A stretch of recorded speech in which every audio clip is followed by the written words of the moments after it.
법대로 합시다. 알고 있으면 유용한 법률 정보가 가득합니다. 법대로 합시다 더 로이어. 오늘도 일상 속에서 겪을 수 있는 다양한 법적 분쟁들 살펴보고요. 속이 시원해지는 해결책도 함께 알아보도록 하겠습니다. 자, 오늘 첫 번째 사건 바로 열어볼게요. 어떤 내용인지 화면으로 확인해 보시죠.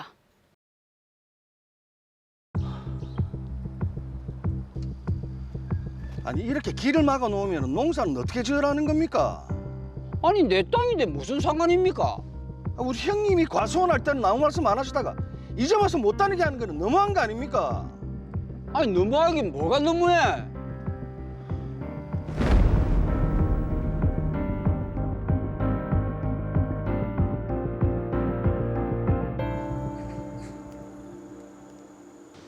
아버지 장례 치른다고 고생했다. 형님이 더 고생하셨지요. 아버지께서 내한테는 논이랑 밭을 물려주셨고 얘한테는 과수원을 주라고 하시더라. 아버지 살아 생전에 형님이 아버지랑 같이 계속 농사를 지었으니까 농가밭은 형님 몫이지요. 그래, 그러면 과수원은 어떻게 할 거고? 지금 다니고 있는 직장도 있는데 아니면 네가 회사 퇴직할 때까지 내가 계속 맡아서 경작을 하고 있을까? 그렇게 해주십시오. 퇴직하고 나면 제가 내려와서 과수원 경작하겠습니다. 그래, 그러자. 아버지는 생전 형님과 함께 일궈온 농가밭은 형님에게, 형이 경작해오던 과수원은 저에게 남겨주셨습니다. 형은 제가 회사를 그만두기 전까지 계속해서 과수원을 경작하기로 했고 저는 형에게 따로 과수원 사용료를 받지는 않았습니다. 올해 작황은 어떻습니까? 아이고, 똑같죠 뭐.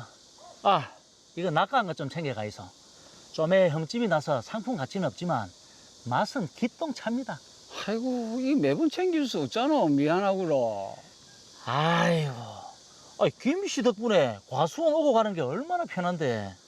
김씨 땅 통행로 아니면 아예 마땅히 다닐 길도 없잖아요. 내가 박씨니까 이해하는 거지. 아이고, 고맙습니다.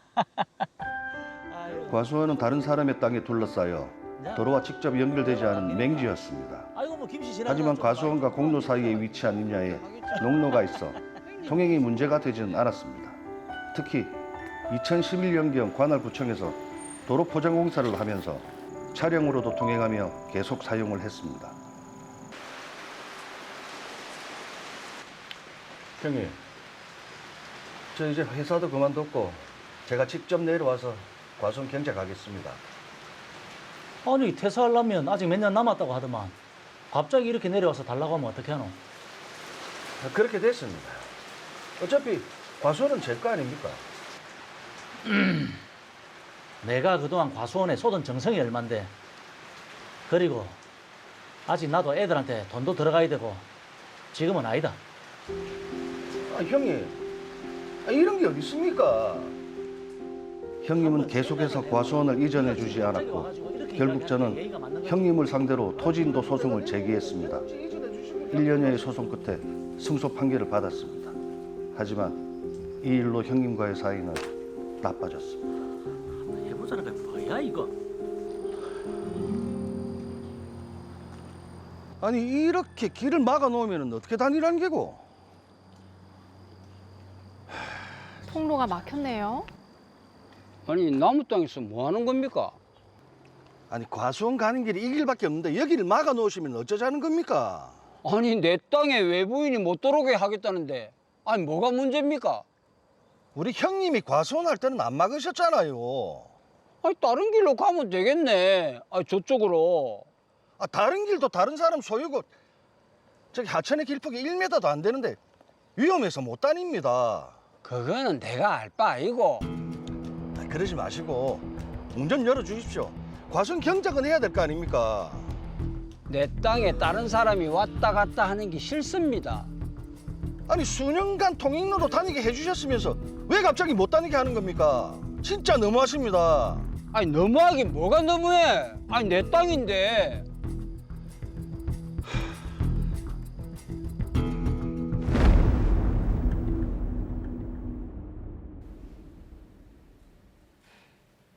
네, 통행로가 김영길 씨 소유의 이마에 있었기 때문이죠. 그렇습니다. 수년간 잘 사용했던 통행로를 김영길 씨가 갑자기 못 다니게 막은 건데요. 네. 그래서 박동민 씨는 과수원으로 가지 못하고 있는 그런 상황입니다. 자, 그러게요. 형이 관리할 때는 뭐 아무런 문제가 없었는데 갑자기 상황이 이렇게 되어버려서 박동민 씨 입장에서는 좀 황당하고 또 화도 날 것 같습니다. 그렇죠. 자, 그런데 일단 통행로가 김영길 씨가 주인인 임야에 위치가 해 있고 주인이 사용하지 못하게 한다면 아무래도 사용할 수 없겠죠. 이윤정 변호사님? 통상적으로는 그렇습니다. 하지만 우리 민법에는 주의 토지 통행권이라는 것이 있습니다. 주위 토지 통행권, 이게 어떤 건가요? 네, 주의 토지 통행권은 토지 소유자가 자신의 토지 주위의 다른 토지를 통행할 수 있는 권리를 말하는데요. 민법 제219조에 따르면 어느 토지와 공로 사이에 그 토지의 용도에 필요한 통로가 없는 경우에 그 토지 소유자는 주위의 토지를 통행 또는 통로로 하지 아니하면 공로에 출입할 수 없거나 과다한 비용을 요하는 때에는 그 주위의 토지를 통행할 수 있고 필요한 경우에는 통로를 개설할 수 있습니다. 야, 이게 지금 드라마상에도 나오는데 과수원이 맹지이고 네. 과수원과 공로 사이에 김영길 씨 소유의 임야가 있다. 이런 내용으로 나오는데 맹지, 공로. 야, 이거 정말 어려운 단어가 많이 나옵니다. 구체적으로 어떤 의미입니까? 먼저 맹지는 주위가 모두 다른 사람 소유의 토지로 둘러싸여 도로에 접하는 부분이 전혀 없는 한 필지의 토지를 뜻합니다. 네. 그리고 공로는 일반 공중의 자유로운 통행이 보장된 길을 뜻합니다. 도로법상 도로만 해당되는 것은 아니고 가령 사도라 하더라도 일반 공중이 자유롭게 통행할 수 있는 도로라면 공로에 해당한다고 보는데요. 쉽게 말해 많은 사람들과 차가 다니는 길을 말합니다. 자, 그러니까 공로와 직접 연결되지 않은 그 맹지의 경우에는 그 땅을 사용하기 위해서 주위 토지 통행권을 주장해 볼 수 있다는 말씀이시네요. 그렇습니다. 네. 주로 맹지의 경우에 주위 토지 통행권을 주장하게 됩니다.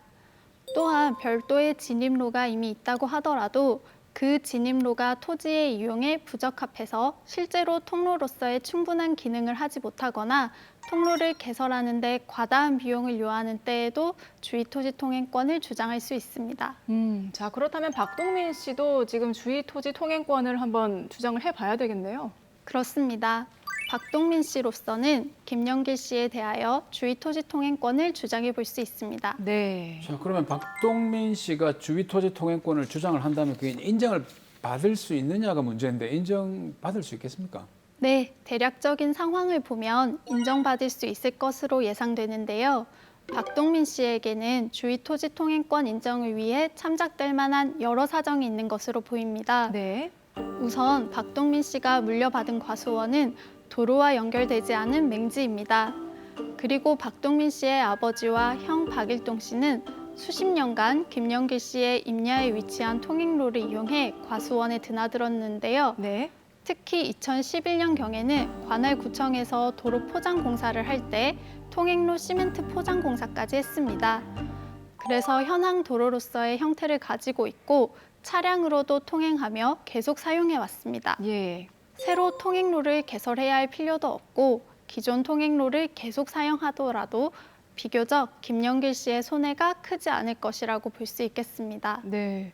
자, 그리고 주위 토지 통행권을 인정받을 수 있을 만한 또 다른 이유가 있습니까? 김영길 씨는 오랜 기간 박동민 씨 아버지와 형 박일동 씨가 이 통행로를 사용하는 것을 용인했으면서도 박동민 씨가 사용하려고 하자 갑자기 통행로를 막고 통행을 방해하기 시작한 것입니다. 그렇죠. 이러한 사정은 기존 통행로 사용으로 인해 실제로 김영길 씨가 본인 소유 임야를 사용하는데 큰 손해가 발생하는 것은 아니라는 주장을 뒷받침할 수 있겠지요. 자, 그런데 김영길 씨가 내 땅에 있는 그 통행로 말고 다른 길이 있으니까 그 길을 사용하라라고 했잖아요. 네, 김영길 씨는 다른 통로를 사용하라고 주장하고 있는 것으로 보입니다. 하지만 박동민 씨 말을 들어보면 김영길 씨가 말하는 다른 통로도 사유지이고 또한 다른 통로는 실제 그 현황을 보면 통행로로 사용하기가 어렵습니다. 네. 특히 폭이 좁아 차량 진입이 안 된다고 하는데요. 차량 진입이 안 되면 과수원 경작을 할 수가 없고 결국 토지를 그 목적에 맞게 사용할 수가 없는 것이죠. 그러네요. 결국 다른 통로로는 기존 통행로를 대체할 수 없습니다.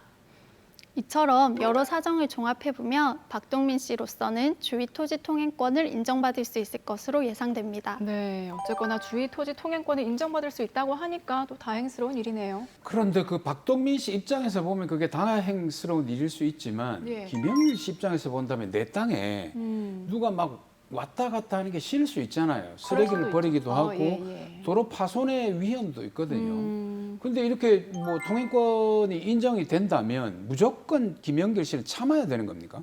그렇지는 않습니다. 실제로 김영길 씨 입장에서 보면 박동민 씨의 형인 박일동 씨와는 친분도 있고 별도로 사례를 받기도 하여 통행로 사용을 용인해 주었던 것이고 다른 사람의 통행로 사용을 무조건 참아야 하는 것은 아닙니다. 민법 제219조는 어느 토지와 공로 사이에 그 토지의 용도에 필요한 통로가 없는 경우에 그 토지 소유자에게 그 주위의 토지 통행권을 인정하면서 그 토지 통행권자로 하여금 통행지 소유자의 손해를 보상하도록 규정하고 있습니다. 자, 통행지 소유자의 그 손해를 보상하도록 규정한다라고 하셨는데 그럼 이 손해는 어떻게 산정을 하나요? 주위 토지 통행권자가 통행지 소유자에게 보상해야 할 손해액은 주위 토지 통행권이 인정되는 당시의 현실적 이용 상태에 따른 통행지의 임료 상당액을 기준으로 하되 구체적인 사안에서 사회 통념에 따라 쌍방 토지의 소유권 취득 시기와 가격, 통행지에 부과되는 재산세, 본래 용도의 사용 가능성, 통행지를 공동으로 이용하는 사람이 있는지를 비롯해서 통행 횟수, 방법 등의 이용 태양, 쌍방 토지의 지형적 위치적 형상과 이용 관계, 부근의 환경, 상림지 이용자의 이해득실, 기타 재반 사정에 따라 감경될 수 있습니다. 네. 즉, 김영길 씨는 박동민 씨에게 손해배상으로 통행지의 사용료를 청구할 수 있습니다. 네, 상식적이긴 합니다. 어쨌거나 무상으로는 통행을 할 수 없다는 뜻이죠? 네, 주위 토지 통행권이 인정되더라도 무상으로 사용할 수는 없습니다. 네. 다른 사람의 소유권을 제한하는 아주 예외적인 경우인 것이고 그 경우에도 당연히 손해는 보상을 해야겠지요. 그렇죠. 시골은 다 인심이거든요. 그 낙과 떨어진 거 주는 거 받지 않아요. 낙과잖아요. 그런 일들을 하면서 서로 간의 어떤 보상이 좀 필요합니다. 근데 중요한 건 이 통행권을 얼마간 뭐 또는 지속적으로 사용을 하지 않았을 때 없어진다. 뭐 이렇게 소멸한다는 그런 시효 규정도 있습니까? 주위 토지 통행권은 인접한 부동산 소유자들 상호 간의 이용을 조절하기 위하여 인정되는 권리입니다.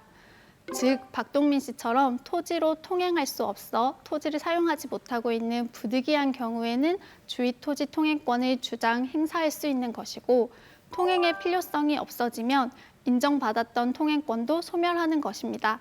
따라서 소멸 시효는 달리 없습니다. 네, 사실 이런 맹지와 관련한 통행로 분쟁은 시골에서 더 자주 이제 발생을 하는 것 같은데 그렇죠. 주위 토지 통행권을 주장할 때 뭐 주의해야 될 사항 같은 거가 있을까요?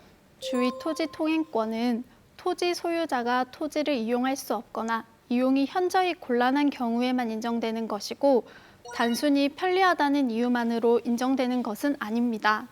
토지 소유자가 토지 이용을 위해서 반드시 필요하되 통행지 소유자의 손해를 최소한으로 하는 통행로의 범위를 잘 살펴 주장하여야 할 것입니다. 네, 주위 토지 통행권에 대해서 또 알아봤습니다. 이 사건 정리를 해볼게요. 마지막으로 박동민 씨에게 한마디 더 해주시죠. 박동민 씨, 형 박일동 씨로부터 과수원을 넘겨받았는데도 과수원 경작을 하지 못하고 그대로 방치해 두고 있을 수밖에 없어 안타깝습니다. 경작을 하지 못하는 기간이 길어질수록 박동민 씨의 손해는 더 커질 것으로 보입니다. 속히 통행로를 사용할 수 있도록 적절한 조치를 취하고 좋은 결과 있기를 바랍니다.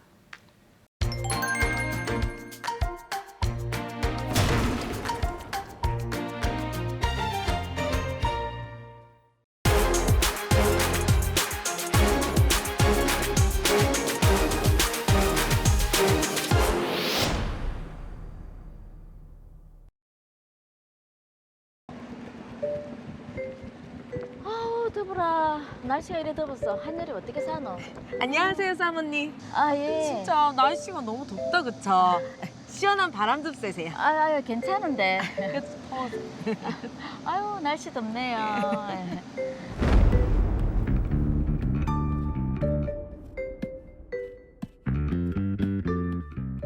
사모님, 부동산 투자에 관심 없으세요? 부동산이요? 아, 저 그런 거 잘 모르는데. 사모님, 요즘은 여유 자금 좀 있으면 부동산 투자들 많이 하세요. 이게 진짜 좋은 기회인데 제가 초면이지만 꼭 소개해드리고 싶어서 가시는 길 붙잡았습니다. 낙동강이 훤히 보이는 곳에 진짜 멋진 오피스텔입니다. 아, 예.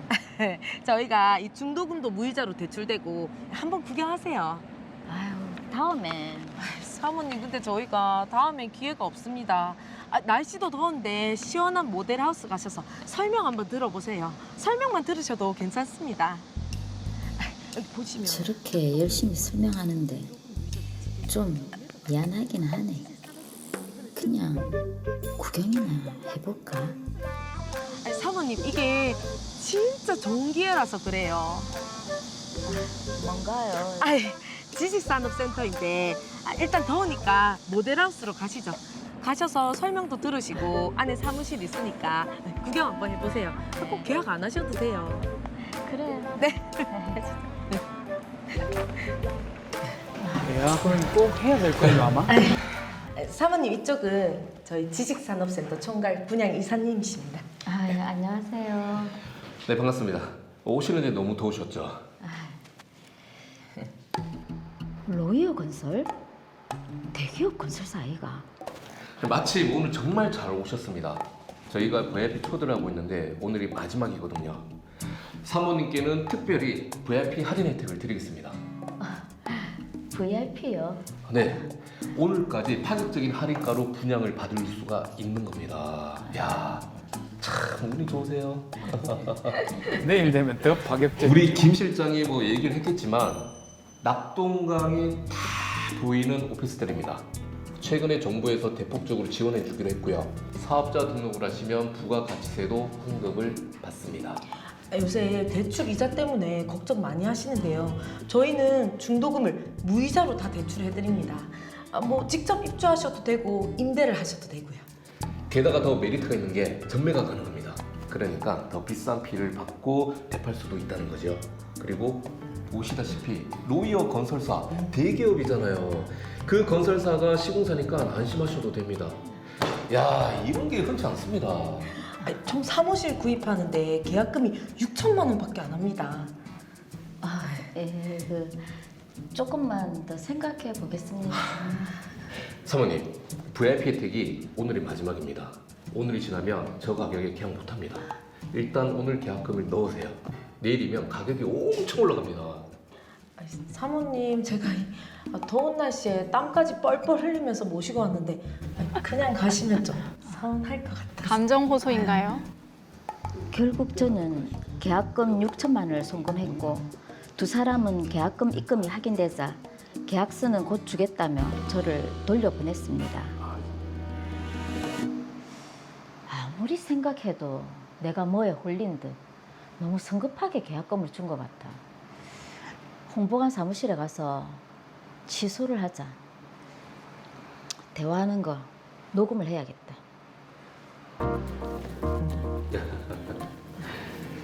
세계호실 분양 계약서입니다. 도장만 찍으시면 됩니다.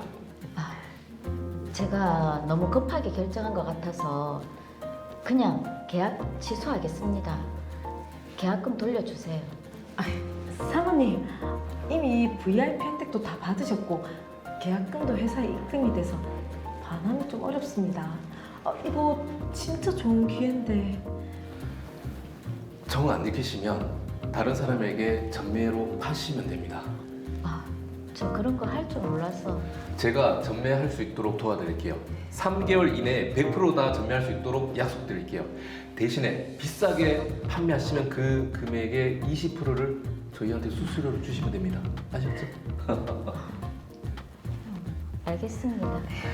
네, 여기 도장을 딱 찍어주시면 됩니다.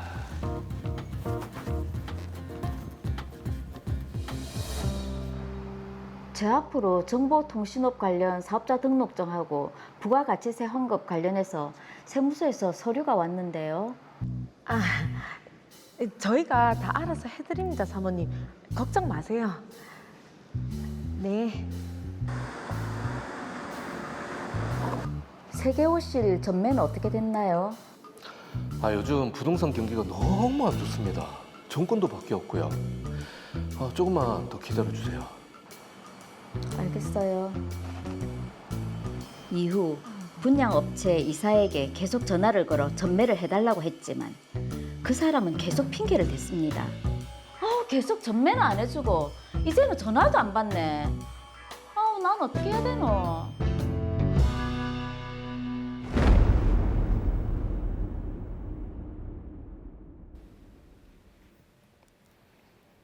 네, 저희가 길을 가다 보면 뭐 아파트나 오피스텔 상가 분양한다고 홍보하면서 물티슈 같은 거 나눠주고 이런 경우는 참 많이 봤는데 받으셨어요? 받긴 받았어요. 필요하니까. 자, 근데 이 사건 참 찜찜합니다. 김경덕 변호사님. 네, 뭔가 좀 찜찜하죠. 네. 아마 시청자분들도 이 아파트, 상가 건물 이런 분양 홍보 많이 보셨고 경험해 보셨을 겁니다. 뭐 지인장님 말씀대로 뭐 휴지 주고 물티슈 주고 예. 뭐 수세미면 뭐 경품 주면서 설명 한번 들어보세요. 계약 안 하셔도 됩니다. 네. 이 말에 혹 이끌려서 가시는 분들이 있는데, 근데 오늘 이제 드라마 사례는 조금 이게 독특한 이름의 이 건물을 소재로 하고 있네요. 그렇습니다. 이게 보니까 지식산업센터라고 하는데 들어본 적은 있는데 사실 정확히 어떤 곳인지는 잘 모르겠거든요. 지식산업센터가 어떤 곳인가요? 네, 아마 이제 옛날 명칭을 보면 조금 이해가 쉬울 것 같아요. 네. 지식산업센터라는 것은 2009년 이전까지는 이제 아파트형 공장이라고 했었거든요. 그런데 이제 산업 집적 활성화 및 공장 설립에 관한 법률, 줄여서 우리가 산업 집적법이라고 하는데 이 법률이 개정되면서 이제 지식산업센터라는 명칭으로 변경이 됐습니다. 네. 아파트형 공장이라는 말은 들어봤어요. 근데 이게 아파트형까지는 수식어고 정체성은 공장이지 않습니까? 이게 그 제조 시설을 말하는 거 아닙니까? 그렇습니다. 이게 지식산업센터는 엄연히 법적인 의미에서 공장입니다. 즉 제조업 등이 가능한 시설을 의미하는 거죠. 자, 그런데 드라마에서 지금 김미영 씨가 황정혜 씨에게는 오피스텔이라고 홍보를 했습니다. 그렇습니다. 이제 오피스텔은 우리가 흔히 뭐 오피스와 호텔을 합친 그런 말이거든요. 즉 사무실로 일할 수 있으면서도 또 거주도 할 수 있는 그런 공간이 이제 오피스텔입니다. 네. 마찬가지로 이 공장인데 필요에 따라서는 사무용으로 쓸 수도 있고 또 이렇게 사람이 거주할 수 있는 공간이 이 지식산업센터다. 이렇게 보시면 되겠습니다. 자, 그런데 좀 이해가 안 가는 게 공장인데 사람이 어떻게 살죠? 사실 지금 공장도 이렇게 따지고 보면요. 제조 시설만 있는 게 아니거든요. 주변에 이제 사무동도 있고 또 필요에 따라서는 직원들이 이제 숙소나 기숙사로 사용하는 공간들이 같이 다 부수적으로 있지 않습니까? 네. 특히 요즘에는 이제 전통적인 제조업보다는 정보통신업이라든지 뭐 다양한 서비스업이 다 제조업에 편입이 되어 있거든요. 그러니까 이런 이제 최신 사업에 적합하도록 깔끔하게 건물 지어놓고 공장이 사무실과 거주 공간과 이게 결합한 개념이 되도록 한 게 지식산업센터입니다. 아무리 그 새로운 개념이 등장을 해서 지식산업센터라고는 하지만 어쨌든 공장은 제조시설입니다. 이거를 일반인들에게 분양 홍보를 한다는 게 이게 아무래도 좀 이상한데요. 네, 이게 문제입니다. 사실 이름이 또 공장이라 붙어 있으면 모르겠는데 원래 이제 지식산업센터는 게 이런 사업자들에게 필요한 건물이에요. 그렇죠. 애초에 이제 이 계약서를 봐도 뭐 제조업, 지식기반산업, 정보통신산업 등 사업자 등록을 해야 입주할 수 있도록 다 규정이 돼 있습니다. 근데 요즘처럼 경기도 안 좋고 사업도 잘 안 되면 어떻겠습니까? 이 지식산업센터를 많이 지어도 공실이 많이 생길 수밖에 없겠죠. 그렇죠. 예. 그래서 이제 일반인들에게 무분별하게 홍보를 해서 이제 계약을 유도하는 거죠. 그냥 오피스텔이다, 사무실이다 이러면서 그런 경우가 많이 있으니까 문제가 되는 거죠. 자, 그러면 지금 사업자 등록이 돼야 입주가 가능하다고 하셨는데 이 사건처럼 일반인이 분양을 받은 경우는 어떻게 되는 건가요? 우리 드라마 사례 이제 황정혜 씨처럼 이제 사업자가 아닌 평범한 사람인데 일단 분양 계약을 하고 나면 나중에 이제 사업자 등록을 해도 됩니다. 네. 그래서 이제 황정혜 씨가 이 아무런 관련이 없는 정보통신업 사업자 등록을 받은 것이거든요. 이제 황정혜 씨로서는 지식산업센터가 다 완공되면 정보통신업 이제 사업을 하셔야 되는 거죠. 자, 그런데 이 분양 업체에서는 3개월 뒤에 100% 전매가 가능하다고 했는데 이게 현실성이 있는 얘기인가요? 이게 황정혜 씨는 이제 사업자 등록을 했지만 사실 어차피 전매할 거니까 제3자한테 다 넘어갈 거니까 네. 아마 문제가 안 될 거라고 생각했는데 특히 이제 분양업체 총괄이사라는 게 남수혁 씨가 이 책임지고 전매를 해주겠습니다. 네. 요 말을 믿고 이렇게 계약을 한 것이거든요. 근데 문제는 이제 전매가 안 되고 있다는 점이죠. 드라마상으로 봐도 이 남수혁 씨하고 김미영 씨가 아무래도 목표에 쫓겨서 그 온갖 감언 이설들이 제가 봐도 이거 다 그냥 과장된 거짓 같거든요. 예. 바로 사기로 그냥 고소를 하면 안 될까요? 네, 이제 일리가 있는 말씀인데 현실에서는 그게 좀 쉽지가 않습니다. 이 대법원은 부동산 건물 분양 계약에서 다소 과장된 말이나 뭐 홍보 과정에서 조금 사실과 다른 부분이 있다고 하더라도 뭐 이에 대한 판단은 다 계약자가 하는 것으로 보고 있어요. 아까도 드라마에 나오듯이 뭐 경관이 좋다, 네. 뭐 낙동강이 훤히 보인다 이랬는데 막상 짓고 났더니 옥상 위로 오니까 낙동강이 손톱만큼도 안 보이는 그런 경우도 있거든요. 근데 이런 정도의 과장만 가지고 과연 사기라고 이렇게 단정하기가 좀 어려운 게 문제이죠. 네. 자, 그러면 이 드라마 사례에서는 어떠한 법적인 문제도 없는 것인지, 지금 정혜 씨는 공장에 살면서 정보통신업을 해야 되는 것인지 어떻습니까? 꼭 그렇지는 않습니다. 당연히 이 과정 문제가 있습니다. 먼저 남수혁 씨가 3개월 내에 전매를 약속했고 심지어 전매 잘 되면 한 20% 수수료 저 떼주세요. 이런 말까지 했잖아요. 예. 이런 게 가장 큰 문제죠. 나중에 보니까 3개월이 다 지나도 나 몰라라면서 연락도 잘 안 되고 그랬지 않습니까? 그렇죠. 아무래도 지금 상태는 우리가 흔히 속칭으로 얘기하는 잠수를 탄 것 같아요. 예, 이 산업집적법에 따르면 이 지식산업센터에 관해서 이 분양할 때 거짓 또는 과장된 사실을 알리거나 기만적인 방법을 사용해서 이제 입주자를 모집하면 무려 이제 5년 이하의 징역 또는 5천만 원 이하의 벌금에 처한다고 규정하고 있고요. 네. 또 우리 건축물의 분양에 관한 법률에도 보면 사용 승인 전에 전매를 알선, 중개하면 1년 이하의 징역 또는 1천만 원 이하의 벌금에 처한다고 규정하고 있습니다. 그런 내용을 보면 지금 남수혁 씨는 형사처벌을 받게 되겠네요. 그럴 것으로 보입니다. 네. 이 대부분 사건에서는 사실 이런 과정을 이렇게 말을 주고받는 게 증거가 잘 남지 않아서 증명하기가 어려운데 다행히도 이 드라마에서 황정희 씨는 휴대전화로 그 대화를 다 녹음을 했잖아요. 예. 네. 그러니까 이제 이 충분히 남수혁 씨의 불법 행위는 증명해 볼 수 있을 것 같습니다. 자, 일단 불법 행위를 했으면 형사처벌을 받는 것은 당연한 건데, 자, 문제는 이 분양 계약을 취소할 수 있냐는 부분이거든요. 전매도 지금 안 되는 것 같고 이대로라면 사업자도 아닌 황정혜 씨가 꼼짝없이 입주를 해야 될 그런 상황입니다. 그렇죠. 이 남수혁 씨에 대한 처벌은 처벌이고 황정혜 씨에게 가장 시급한 문제는 이제 분양 계약을 이제 취소하거나 해제해서 계약금 6천만 원을 돌려받는 거 아니겠어요.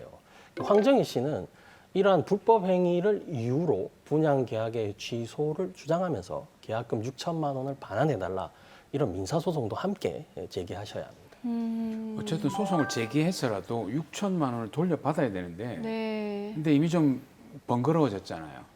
이렇게 적극적으로 길에서 홍보하는 거 나한테 정말 필요한지 좀 더 깊이 신중하게 그렇게 좀 생각을 하고 결정을 해야 될 것 같다는 그런 생각이 드네요. 맞습니다. 예전에 변호사님께서 그러셨나요? 투자를 권유하면서 정말 이거는 다시 오기 힘든 좋은 기회다. 그런 좋은 기회는 나에게 오지 않는다. 라고 생각하면 된다고 하셨던 말씀이 기억에 남습니다. 네. 자, 마지막으로 황정혜 씨와 시청자분들께도 당부의 한 말씀 해주시죠. 네, 오늘 방송 보시고 시청자분들께서 한 가지 오해하시면 안 되는 게 지식산업센터가 다 나쁘다 이런 말은 아닙니다. 사업자, 특히 제조업이나 정보통신 관련 산업업체에게는 정말 좋은 기회가 될 수 있습니다. 문제는 이게 이제 일반인들에게도 분양이 가능한데 그 과정에서 뭐 오피스텔, 아파트처럼 이렇게 오해하는 경우가 많다는 점입니다. 지식산업센터는 법적인 의미에서 엄연히 이 아파트형 공장, 즉 공장이라는 점을 잊지 말아야 하는데요. 홍보 과정에서 이제 잘 모르는 내용인데도 이런 데 이끌려 가지고 섣불리 계약하고 도장 찍고 그렇게 하지 마시고 꼼꼼히 딱 따져 보셔야 합니다. 황정혜 씨는 어쨌든 이 전매가 가능하다는 말을 믿고 잘못 계약을 했으니까 남수혁 씨 상대로 형사 고소를 제기하고 회사를 상대로는 계약을 취소해 달라는 소송을 제기하면 되는데요. 단순히 그냥 속았다라고 이렇게만 주장한다고 해서 쉽게 이길 수 있는 그런 사건이 아니니까 법률 전문가의 도움을 반드시 받으시길 바라겠습니다.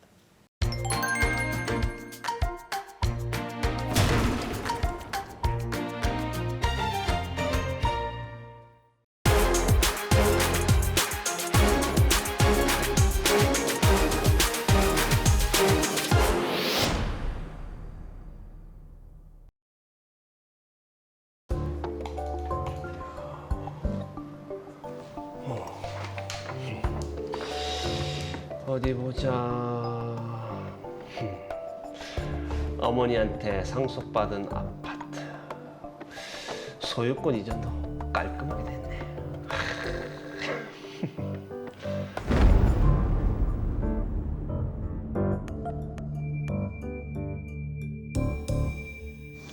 응? 예. 로이어 은행이요. 네. 그거는 조금만 시간을 주시면은 제가 바로 해결하겠습니다. 네. 대출 한 번만 더 부탁드립니다. 네. 네, 알겠습니다.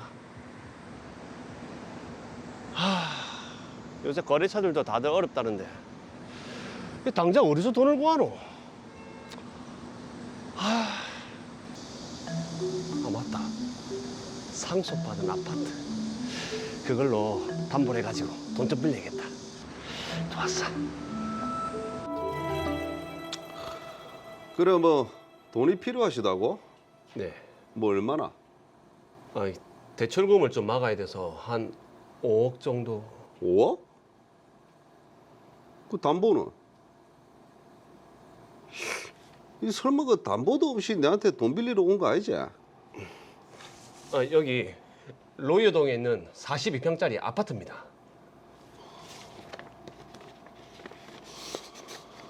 보자. 이 근저당권도 없고 깨끗하네.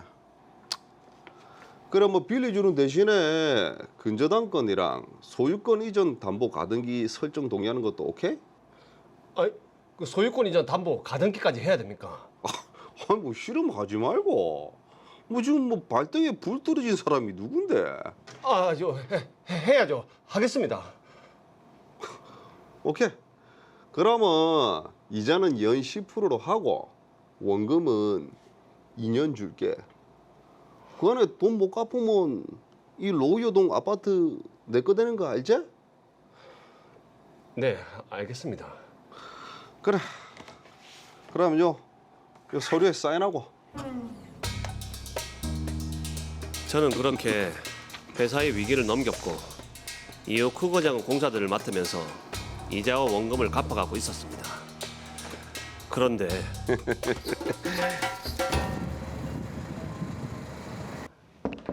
네.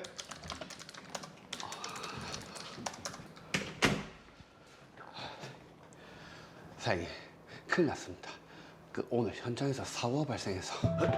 뭐라고요? 피해는 얼마나 됩니까? 피해가 크진 않은데 이 사고 소식이 퍼지면서 저희 거래처와 금융기관들이 자금 압박을 바로 시작했습니다. 뭐라고요? 당장 2주 뒤에 로아은행 기업 대출 만기인데 이번에는 절대 연장 불가하다고 원금까지 다 갚으라고. 미치겠네 진짜. 어떻게 할까요? 혹시 돌려막을 곳이 있습니까? 그게 전부 저희 회사에 등을 돌렸습니다. 여러모로 어려운 상황이네요. 뭐 일단 알겠습니다.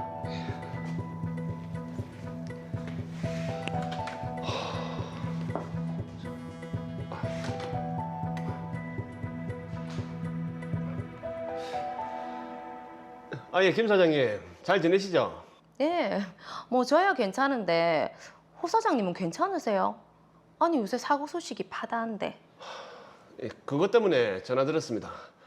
이 사고 때문에 자금줄이 막혀버렸는데 저한테 돈 좀 빌려주십시오.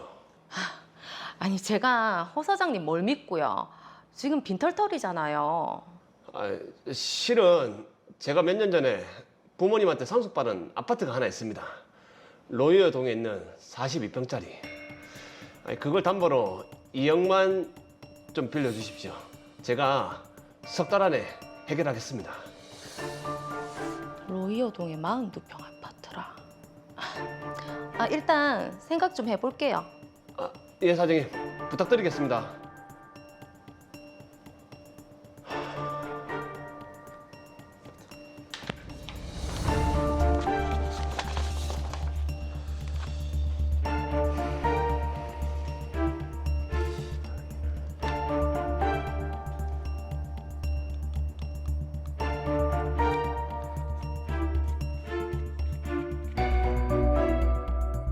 날짜를 지우고 복사를 했습니다.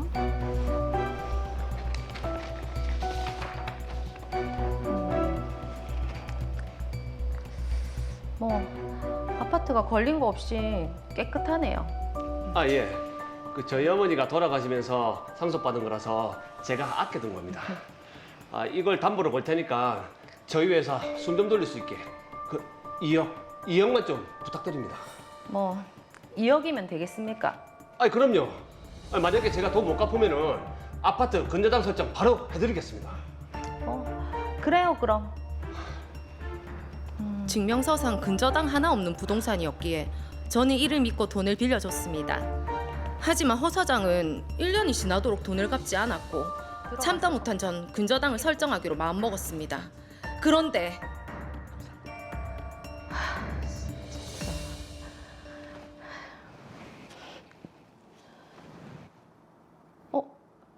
이게 뭐고? 근저당권 차 뭐지? 근저당 설정일이 2013년. 아니, 내한테 돈을 빌린 게 2015년 여름인데 그럼 이 인간 내한테 사기친 거가? 내 도저히 못 참는다.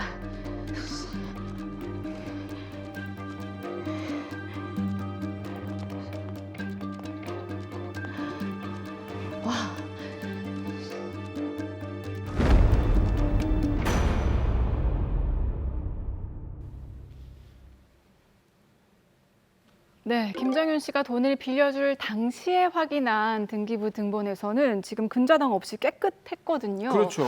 자, 그런데 이게 이미 근저당이 설정이 돼 있었습니다. 아주 황당합니다. 이나리 변호사님. 드라마에서 보셔서 아시겠지만 허주영 씨가 급한 상황에서 돈을 빌리기 위해 자신이 상속받았을 당시에 열람 출력한 등기사항 전부증명서를 보관하고 있다가 열람 날짜를 지우고 이를 김정윤 씨에게 보여준 것입니다. 자, 그럼 허주영 씨는 김정윤 씨를 이제 속일 의도를 가지고 이게 서류를 보여준 것이니까 사기가 명백하네요. 맞습니다. 허주영 씨는 피해자 김정윤 씨가 담보를 요구하자 당시 이 사건 부동산에 아무런 담보가 설정돼 있지 않은 것처럼 열람 일자를 지우고 복사를 한 뒤에 등기사항 전부증명서를 교부하여 기망행위를 하였습니다. 또한 피해자 김정윤 씨는 이 사건 부동산에 담보가 설정돼 있지 않다고 속아서 돈을 빌려준 것, 즉 처분 행위를 하였고 이 과정에서 허주영 씨는 김정윤 씨의 돈을 편취할 의도가 있었다고 볼 수 있어 명백히 사기죄가 성립할 것으로 보입니다. 근데 여기서 짚어봐야 될 부분이 하나 있습니다. 이 등기사항 전부증명서의 날짜를 지웠다. 네. 그걸로서 기망행위를 했다는 거 아닙니까? 근데 이게 등기사항 전부증명서라는 게 공문서잖아요. 이거를 이렇게 위조를 했다? 이게 좀 문제가 될 것 같은데요. 네, 사무장님께서 중요한 부분을 지적을 해주셨는데요. 우선 등기사항 전부증명서는 법원 행정처 등기정보중앙관리소 명의로 발급되는 공문서입니다. 등기사항 전부증명서를 보면 부동산 주소 등을 기록하는 표제부, 소유권에 관한 사항을 기록하는 갑구, 소유권 이외의 권리, 즉 근저당권 설정 등 담보가 설정돼 있는지 그 현황을 기록하고 있는 을구로 구성하고 있습니다. 이렇듯 부동산 표시, 갑구, 을구는 등기사항 전부증명서를 구성하는 주요 내용이라 하겠습니다. 네. 그런데 위조란 행사할 목적으로 작성 권한 없는 자가 타인 명의 문서를 새롭게 작성하는 것을 말하고 변조란 이미 성립되어 있는 문서의 내용을 권한 없이 변경하는 것을 말하기 때문에 이 사건에서는 공문서 위조죄보다는 공문서 변조죄가 문제된다고 볼 수 있습니다. 네, 그런데 등기사항 전부 증명서에 어떤 그런 전체 내용을 바꾼 것도 아니고 열람한 날짜만 살짝 지운 건데 이것도 변조로 볼 수 있을까? 뭐 이런 의심도 있습니다. 네, 공문서인 등기사항 전부 증명서는 누구든지 열람하거나 발급받을 수 있고 발급을 할 때는 등기사항 전부 증명서의 하단에 발행일이 기재되고 열람을 할 때는 열람 일자가 표시가 됩니다. 네. 이 사건에서 허주영 씨는 누구든지 열람하여 출력 가능한 등기사항 전부 증명서의 열람 일시를 삭제한 것으로 어쩌면 사소하게 느껴질 수도 있을 것 같습니다. 그렇죠. 맞습니다. 그렇기 때문에 지금 저희가 공문서 변조죄가 무엇인지 자세하게 알아볼 필요가 있을 것 같은데요. 변호사님께서 설명을 좀 해주시죠. 공문서 변조죄의 성립 요건을 살펴보면 권한 없는 자가 공무소 또는 공무원이 이미 작성한 문서의 내용에 대해 동일성을 해하지 않을 정도로 변경을 가하여 새로운 증명력을 작출케 함으로써 공공적 신용을 해할 위험성이 있을 때 성립한다고 대법원은 보고 있습니다. 공공적 신용을 해할 위험성이 있을 때 이게 조금 애매하긴 한데 공공적 신용이라는 게 정말 너무 추상적이거든요. 좀 구체적으로 설명을 좀 해주시죠. 네, 대법원에서는 일반인으로 하여금 공무원 또는 공무소 권한 내에서 작성된 문서라고 믿을 수 있는 형식과 외관을 구비한 문서를 작성하면 공문서 변조죄가 성립하는 것이고 일반인으로 하여금 공무원 또는 공무소의 권한 내에서 작성된 문서라고 믿게 할 수 있는지 여부는 그 문서의 형식과 외관은 물론 문서의 작성 경위, 종류, 내용 및 일반 거래에 있어서 그 문서가 가지는 기능 등 여러 가지 사정을 종합적으로 고려하여 판단하여야 한다고 보고 있습니다. 자, 그럼 이 사건은 어떻게 봐야 할까요? 이 공문서를 변조했다고 봐야 될까요? 두 분 생각은 어떠세요? 저는 일단 어쨌거나 이 원본이 나의 의도적인 행동으로 변화가 되었기 때문에 변조인 것 같습니다. 정준희 아나운서가 변조라고 했기 때문에 저는 변조가 아닌 걸로 하겠습니다. 왜 그렇습니까? 저는 일단 반대로 가니까요. 청개구리신가요? 굉장히 좀 이게 청개구리가 되고 싶어졌습니다. 어떻습니까? 변호사님 어떻습니까? 네. 네, 유사 사건을 보면 두 분의 의견이 나뉜 것처럼 2심과 대법원의 판단도 나뉘었습니다. 그래요? 2심에서는 공문서 변조에 대해서 무죄라고 판단을 했는데요. 2심이 무죄로 판단한 이유를 보면 등기사항 전부증명서의 하단에 기재된 열람 일자를 지우고 복사하여 변경한 등기사항 전부증명서, 즉 변경 후 등기사항 전부증명서는 단지 열람 일시를 알 수 없는 어떠한 시기에 기재와 같은 등기 기록이 존재한다는 사실을 증명하는 내용의 서류로 변경 전 등기사항 전부증명서와 동일한 내용을 담고 있다고 보았습니다. 결국 변경 후 등기사항 전부증명서에 새로운 증명력이 작출되었다고 보기 어려워 공공적 신용을 해할 위험성이 없다고 본 것입니다. 자, 그런데 이게 언제 열람을 했는지 그 시점에 따라서 지금 근저당 여부가 달라졌지 않습니까? 근데 새로운 증명력이 창출되지 않았다라고 본 것은 좀 이해가 안 되는 것 같아요. 네, 그래서 대법원에서는 유죄로 판단을 했습니다. 아, 그래서 2심의 판단이 뒤엎은 거군요. 그렇습니다.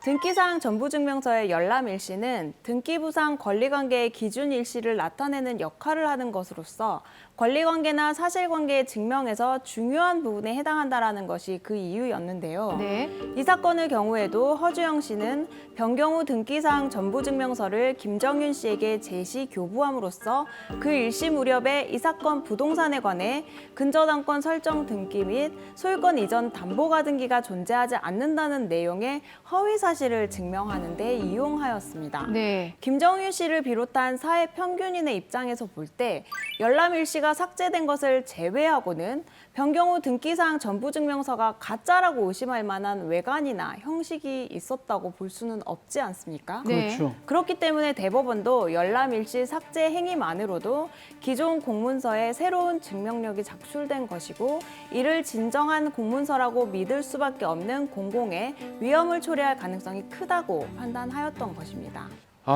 이로써 이제 정준희 아나운서와 반대로 가는 행위를 굉장히 조심해야 되겠다는 생각이 지양하십시오. 죄송합니다. 근데 그렇게 되면 이제 허주영 씨는 공문서 변조 그리고 동행사죄 그리고 사기죄 이 모든 걸로 다 처벌을 받게 되는 겁니까? 네, 그렇습니다. 유사 사건의 대법원 판결에 비추어 보면 허주영 씨는 사기죄를 비롯해서 열람 일시를 삭제한 행위로 공문서 변조죄가 성립하고 이를 김정윤 씨에게 제시 교부했기 때문에 변조 공문서 행사죄도 인정될 것으로 보입니다. 특히 공문서 변조 및 변조 공문서 행사죄는 형법 제225조와 제229조에서 10년 이하의 징역에 처한다고 규정하고 있습니다. 네, 자 공문서 변조죄 형량이 굉장히 높게 규정이 되어 있네요, 그렇죠? 네, 맞습니다. 관련하여 최근 하급심 판례를 보면 우연히 습득한 장애인 주차 표지를 변조해 장애인 전용 주차구역에 차량을 주차한 행위에 대해서 공문서 변조 및 변조 공문서 행사죄를 적용해서 징역 6월에 집행유예 1년을 선고한 사건이 있었습니다. 야, 이게 진짜 그 사자성어로 예. 견물생심. 근데 중요한 건 요즘은 우연히 주우면 그 자리에 둬야 돼요. 맞아요. CCTV가 많기 때문에 뭘 들고 가는 행위도 굉장히 위험합니다. 맞습니다. 그런데 이게 장애인 주차 표시가 공문서입니까? 네, 맞습니다. 장애인 주차 표지는 장애인, 노인, 임산부 등의 편의 증진 보장에 관한 법률 제17조 제2항에 따라 보행에 장애가 있는 사람이 신청하는 경우 특별자치시장, 특별자치도지사, 시장, 군수, 구청장이 발급하는 공문서입니다. 이는 장애인 전용 주차구역에 주차할 수 있는 법적 권한을 부여하는 것으로서 이를 변조하는 행위는 공문서 변조죄의 구성 요건을 충족합니다. 공문서 변조 행위는 벌금형 없이 징역형만을 법정형으로 규정하고 있는 만큼 매우 중한 범죄라 할 것입니다. 네, 뭐든 내 것이 아니면 탐하지 말아야 됩니다. 그렇습니다. 예. 자, 이 사건 정리해 보겠습니다. 마지막으로 의뢰인이시죠, 김정윤 씨에게 한마디 해주시죠. 네, 김정윤 씨. 이번 사건은 단순한 금전 거래에서 그치지 않고 신뢰를 악용한 명백한 기망행위였습니다. 아무리 꼼꼼히 서류를 확인했더라도 상대방이 고의로 조작된 문서를 제시한다면 이를 완벽히 방지하기는 어렵습니다. 하지만 법은 진실을 외면하지 않습니다. 정당한 법적 절차를 통해 사기죄와 공문서 변조죄 모두에 대해 책임을 물을 수 있는 길이 열려 있습니다. 이번 일을 계기로 앞으로 어떤 거래든 법률 전문가의 조력을 통해 보다 철저히 검토하고 대비하시기 바랍니다.